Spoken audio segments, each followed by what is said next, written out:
world, and if any team wants to be a championship caliber team, it's got to be in the game fives where everything gets decided. Every single champion we've seen for at least the past 2 years, they always have an outstanding game five record. So make or break, do or die potentially for both of these teams, because a bad start in this pool has bad news written all over. Oh yes, it does, Chance. And this series, for the most part, going the way we expected, outside of maybe a reverse 3 and 4. But Crim kicks things off with first blood and an advantage for OpTic Gaming.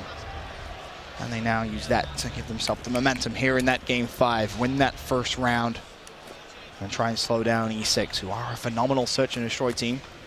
That's for sure. Scump on bomb. Should be comfortable to get this down, and now all of a sudden, E6 have to push. Well, best spot they could possibly be in. Of course, you're banking on maybe a player getting a pick. Maybe Frosty hits a snipe. The player's peeking out. Tjhaly is going to be baiting for his teammate. Well, Scump deals with the bait, deals with General after that, deals with the next trade, and then TJ just steals the kill from him. And that bait and switch didn't really make sense. You would have preferred the ICR player to just kind of slide in first, allow Tjhaly to go for the trade. Instead, they do it the opposite way. The sub jiggle peaks, and then the ICR flies through. Didn't really make a whole lot of sense. And here's Scump saying, all right, well, I'll get played a game. There's 2, and, well, there's 3, just as quick as you can blink. A Scump 3-piece. We've heard that somewhere before in history, but 1-0 OpTic Gaming, they have an advantage. And you started that with accidentally punching. Normally, that's the worst case scenario before a gunfight. You punch, and it's like, oh, well, you just died, but nope.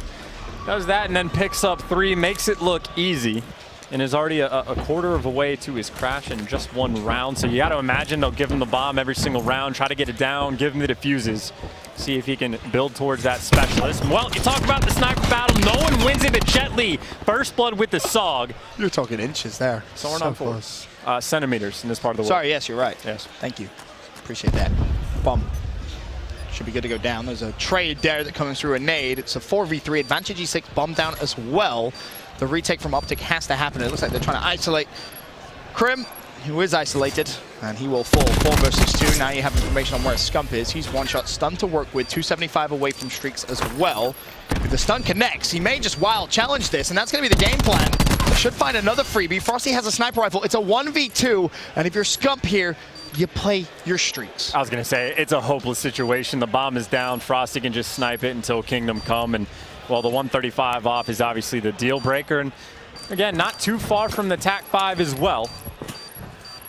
So we got to let that time tick down. But either way, pretty solid round from E6. I think we saw the shot that didn't connect from Frosty, but then he wins the sniper battle with the nade in essence, and you get the first blood as well. Spiral out of control. For me now, it's Scump. Earn those streaks. See if you can try and give yourself a massive advantage. I think it was, what, 135? Correct. So he plants the bomb, he'll knock on the devil's door. Yeah. Plant the bomb, get a kill, you're good to go. Sounds easy when you say it like it's definitely not. I'd be interesting as well. I don't know if he'll pull out like a Maddox and try to bait his teammates. I have to imagine you'll just stick with the SOG, you stick with what's best, but you never know. Yeah. Might mix things up, play for picks, give him an ICR, let him snipe. Who cares? At that point, when you're that close to streaks, you say, what do you want to do? You want to go you don't snipe. You keep the SOG, probably. Hey, Seth can snipe, man. I've seen that happen a couple of times. Maybe not in recent years, but man can do it all. Either way, he's going to take bomb. That much we at least expected. Still, the sub out. Find the opening. Well, there's Frosty with the sniper rifle, and instantly the aggression from Scump. There's 2 players down there. Was he baited? No, he wasn't. 10 points all he needs, and he knows that the plant is enough. Oh, he has to be careful, though. Is he going to stick it? It's a 3v2 advantage, E6. And honestly, you could maybe use the lightning strike here. It sounds crazy, but if you know where both players are, it could maybe work. Instead, he falls, and this round is over. E6 2-1 up, but you have the lightning strike here for OpTic Gaming. It was kind of interesting. The way E6 played that, Frosty effectively was baiting himself with the sniper to draw at a challenge to let his teammates trade. We saw it with Tjhaly. Scump just fried him. Scump flies out. He wants to kill the sniper because he knows the shot just came in. Tjhaly's waiting there with the SOG, which is a perfect play from E6. Gunfight doesn't go that way, but then they do the exact same thing to get whoever the hell it was for the kill. General got RX, somebody. But either way, shut down Scump, and they get that round win. So if it doesn't work once, try it a second time. If it doesn't work twice, you try it 3. Nah, you're out of players at that point. Everyone's dead. That's an issue. 2-1, E6. OpTic, though, again, with the lightning strike, and Scump is leading the charge, 6-1. Still looking for Dashy to get a kill, still looking for Karma to get a kill here in the game 5, and Frosty close to some streaks of his own. We'll see if he gets caught out by the lightning. Of course, Scump no longer on that streak as he did fall last round. But Frosty was prolific with the sniper rifle in the first search. Can he try and find an opening pick here for Enigma 6? Again, it is an interesting dynamic because I think Dashy just has put it away. He tried it once, but isn't sniping maybe as much, but maybe just mixing things up. He's struggled not the in the searches. He's gotten 1 kill and it was on Scump. Well, with the sniper, he's got more kills than that, but good opening pick though from Crim, instantly traded out. Now bear in mind, at this point, you're giving Scump a lot of information of how you're playing. Do you want to try and maybe bait out the bomb plant? Well, there's a nade. He had a trophy, didn't manage to drop it, but did stay alive. Scump has fallen, so no streaks available this round. 2v2, 30 seconds left. If you're E6, do you rotate the bomb? Well, Tjhaly's already there. The problem is, GodRx going to be spotted in transition. He shouldn't be. He should be fine for now, but he has to plant that bomb quickly because in hot pursuit is OpTic Gaming. Dashy's going to be first to the party. GodRx has spotted him. He's mantled by accident. It's a 2v2 still. Finally, Dashy falls. 2v1. Last player up top. Bomb needs to go down. And if you're Karma, you live and breathe for these scenarios. Bomb hasn't been planted. Karma, bring him on the ropes. He just has to stay alive, and he escapes by the skin of his teeth. An OpTic clutch up thanks to the veteran plays from the 3-time world champ. I can't believe he didn't plant. I mean, it makes, like, I can You're so understand why he didn't, because, like, Karma just gets the kill. He's going to be that close to you, but I can't believe he didn't stick it. 12 health, the difference maker right there. And if anyone's got to make the big play, we know it's going to be Karma. Isn't there a thing of, like, what Karma said? He was like, guys, just get me to Sunday, get me to Sunday and I'll do the rest. And, well, now Karma gets himself to Sunday. Seems that way. Albeit, he's only got a kill. But look how important that kill was. It's more than a kill. It equates to a round win. And that's something that stats don't always show you. But Karma is definitely that type of unselfish player who may get, ridiculed at times for having poor stats. We're way past that point, I think. That was years ago. I don't think it happens anymore. Now it happens to TJ. That's true. Yeah, the passing of the torch, I guess.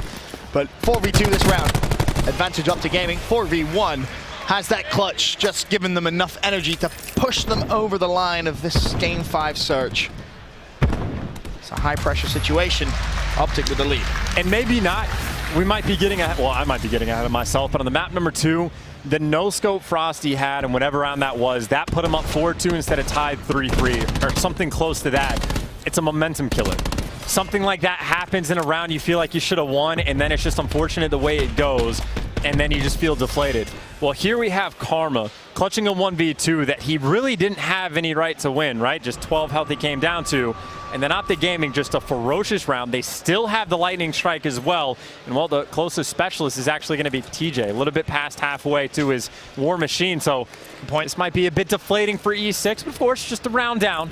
And now I start looking at Kismet. 1 of 4. He's your playmaker, and he's just been first-blooded. And after the trades, I think it's going to be all even as that's an interesting animation. 2v2. General alive with GodRx. So it's going to be tough. Crim and Dashy up for the green wall. For me, this is a must-win round for E6. You've got to keep it close. You cannot give up to Gaming a 2-round cushion here in this Game 5. And Dashy may just fancy that 2-round cushion himself. Catches General jumping out the window. Is he going to be traded? He's weak. Not one shot. GodRx lives to fight another day. Now it comes down to E6. They made the changes. They changed the roster after a top 6 performance. GodRx, you were put into this roster for moments just like this. The good news for him is OpTic doesn't realize they have bomb down. They might be assuming GodRx has it, so they're clearing bomb sites instead of just camping over top. The problem for GodRx, well, there's 2 of them. You have a SOG, which isn't always the best gun for the job. Time is not on your side, and you never found the bomb, but Dashy coming around the corner. I think Dashy actually saw him, gets the information, shoots him in the back. The hero plays, the clutch plays have been the way of OpTic. Yep. And since Karma gets that 1v2, not quite dominant in this past one, but there wasn't really a moment where they didn't have at least a minor advantage. Agreed. Nice clutch from OpTic just to close out a round, which was absolutely theirs. 4-2. the 2-round advantage in the game 5. Search and destroy. OpTic back on the attack, and still, let's not forget, Scump has the lightning strike. Did he start 7-0 or 7-1? 7-1. So E6, I mean, they're probably where more than likely they know, but there's a small chance that they don't. But either way, they're all playing in positions where they can dodge the lightning strike should it get called in. So safe to assume that they know the game plan. OpTic, though, wrapping the bomb straight out of B, hitting mid-map potentially or swinging it over towards A. But Rex is there, but he might not be prepared for the entire team. It's funny, you also said, as many people have, TJ has to step up in searches. 7-4, leading the way. Up there with Scump in this game 5. This is what you picked him up for. Performances like this, and well, Scump is a little worried that maybe there's a push over towards balcony. Has a teammate in support. We're still waiting for the first blood. TJ connects with GodRx. Is Scump gonna go down? No, because TJ's right there to help, and the trade should come through. Kismet turns, and Kismet still falls because Dashy was there to reinforce. Now it's a 2 versus 1 up on plat. It's a 4 versus 1 in favor of OpTic Gaming. OpTic, 1 more round. That is such a funny round to look at from Scump's perspective of just like everyone dying around him, his teammates, the enemy picking up kills. I don't even know where Crimsix is getting some of these from, but at least we'll get to see from TJ's perspective. Finds the first, heals up a little bit. And well, just swings up top and shreds with a hip fire, so good stuff from the green wall. Kismet smile as he walked past us. Oh, he was happy. Game 4. I think he's going to be smiling after this game 5. And it cannot be understated how important this series is. Oh. It really cannot. It is a very tough pool to be in. Either team that gets this win. Not smooth sailing, but you feel a lot better this time, though, E6. At least the man advantage, but Dashy, well, trades one out. Tjhaly over top. Trades on trades. E6 keeping it up at a 3v2. I was going to say, it's still a 2v2 because Crypto's playing the trade out general, but Tjhaly, having none of it, flies at Dashy, another 2v1. Almost an identical situation. Crim forces a 1v1. 55 seconds on the clock. Crimsix, no stranger to these situations, much like Calmer when he clutched his 1v2. Now for the 3rd time, he sits and watches longtime teammate Crim reproduce almost the exact same play. Almost. Frosty escapes one shot. Crim searching. Crim finds the kill! The snapper! Enough! OpTic Gaming start off strong. It was a game 5, but after that, hell, they'll take it. A 1v2 from Karma and a 1v2 from Crimsix. The green wall can breathe easy for a moment. We got a massive win for them to get. I will say, that's day 2. When you plant the bomb, you lay down. If you crouch, you can get shot in the head, and Crimsix just makes it look easy effectively towards the end. So mistakes were made, but the advantage for OpTic comes to fruition.